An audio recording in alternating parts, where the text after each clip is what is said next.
Good morning, motorcars. Today is Thursday, August 21st, and this day in history, Hawaii became officially a state, 1959.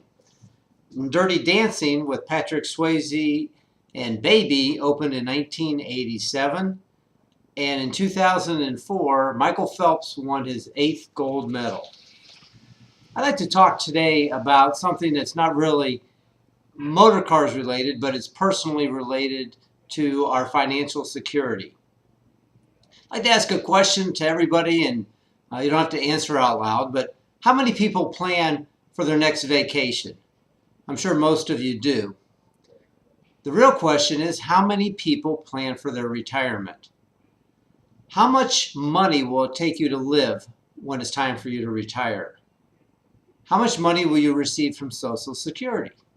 How much money will you get from your 401k or from your investments? Do you know what the medical cost will be when it's time for you to retire?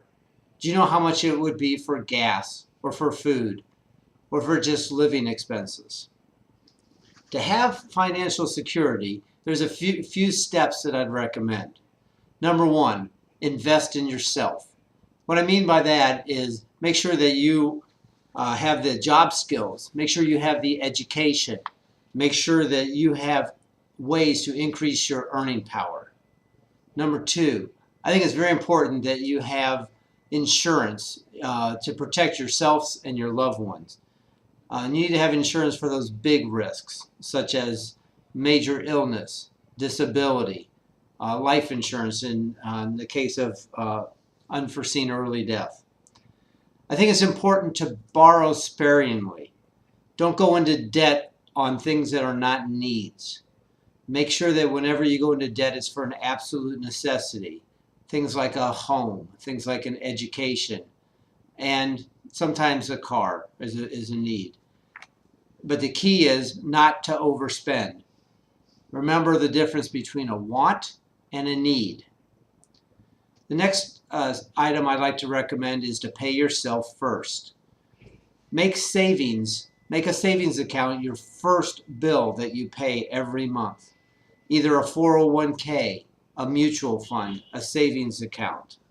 It's important that you trim your discretionary spending and put yourself as your first payee. Discretionary spending could be things such as eating out for lunch every day, entertainment, going to the casino, going to the bars, cable vision, vacations. Those are all discretionary spendings. I also think it's important when you do invest is to not go for the home run. The power of compounding, dollar cost averaging, putting money away slowly, getting rich slow, not fast.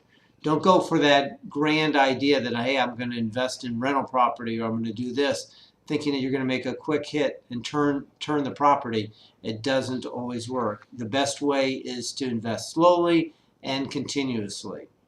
The other thing that I recommend is to diversify. Diversify your investments. If you do have investments, the best thing to do is to invest in a variety of different items: stocks, bonds, cash, CDs, mutual funds. Most financial advisors will tell you need at least a 6-month emergency fund. So if your expenses are $3,000 a month, you need to have $18,000 in ready cash. Most people don't have that. So think about an emergency fund first.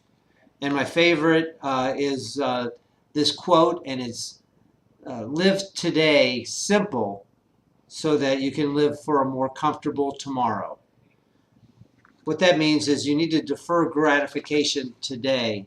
It's not fun, but having money when you retire is the key, the objective.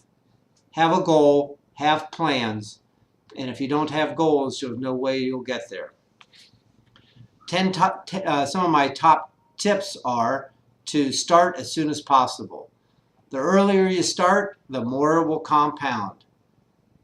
Treat savings as an expense. Make sure you set that aside every day. Have a budget and put that money in every month. Save as much as you can into a tax-deferred account. Having the money compound tax-free until you withdraw it, or maybe even totally tax-free like a 529 is a great way to save. Like I said, diversify your portfolio, budget, set a budget. If you know where your money's going, then you're much more likely to know, you're much more likely to not spend as much. Reassess your expenses.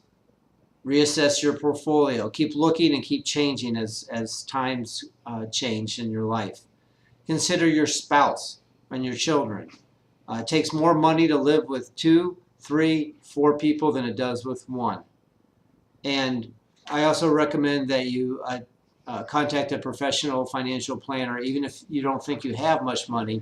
It's a great way to save and plan your future. So if anybody has any questions about financial planning, it'd be my pleasure to talk to you. I'm not a planner, but I do have a lot of information, and I have some great contacts. Hope everybody has a great day.